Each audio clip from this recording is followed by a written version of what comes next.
ঠুংঠুং ছিল এক নম্বর নেশাখোর আর জুয়ারি। সকালে চোখ খুললেই তার মদ দরকার ছিল এবং সারাদিন জুয়ারিদের সাথে তাস খেলে বেড়াতো। আর এইদিকে ঘরে তার বউ বাচ্চা খিদের জ্বালায় কাঁদতো। কিন্তু ঠুংঠুংয়ের কাছে তার পরিবারের চেয়ে নেশাই বেশি প্রিয় ছিল। কিন্তু একদিন জুয়ার নেশা ঠুংঠুংকে পুরোপুরি বরবাদ করে দিল। সে তার সব টাকা হেরে গেল। যখন দেয়ার মতো আর এক টাকাও থাকলো না, তখন সব জুয়ারিরা তাকে কুকুরের মতো পেটালো। কোনো মতোই প্রাণ বাঁচিয়ে ঠুংঠুং সেখান থেকে পালিয়ে এলো। কিন্তু নেশায় ডুবে থাকার কারণে সে রাস্তা চিনতে পারলো না এবং অজান্তেই এক নির্জন কবরস্থানে এলো। হঠাৎ তার নজর মাটিতে পড়ে থাকা একটা মদের বোতলের দিকে গেল। বোতল দেখে ঠুংঠুং নিজের সব ব্যথা ভুলে গেল এবং তাড়াতাড়ি বোতলের চিপিটা খুলে ফেললো। চিপি খুলতেই বোতল থেকে কালো ধোঁয়া বের হলো। আর এক শয়তান বাইরে এসে ভয়ঙ্কর গলায় বলল, আমি শত শত বছর ধরে বন্দী ছিলাম, তুই আমাকে মুক্ত করেছিস, বল তোর শেষ ইচ্ছে কি, আমি তা পূরণ করব। তুই চাইলে আমি তোকে একটা সোনার প্রাসাদ বানিয়ে দিতে পারি। ঠুংঠুং একটা জোরে ঢেকুর তুলে বলল, আবে প্রাসাদ দিয়ে কি করব, ঝাড়ু দিতে দিতেই তো ক্লান্ত হয়ে যাব।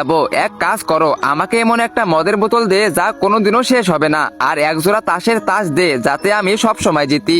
এই কথা শুনে শয়তান এক মুহূর্তের জন্য চুপ হয়ে গেল। তারপর সে বলল, কেমন বোকা মানুষ রে তুই, আচ্ছা ঠিক আছে তোরটাই হবে, কিন্তু মনে রাখিস যে জিনিসের উপর থেকে তোর মনোযোগ চলে যাবে সেই জিনিসটা চিরকালের জন্য শুকিয়ে মাটি হয়ে যাবে। কিন্তু ঠুংঠুং তার শর্তের পাত্তাই দিল না। সে বোতল আর তাস নিয়ে সোজা জুয়ার আড্ডায় চলে গেল।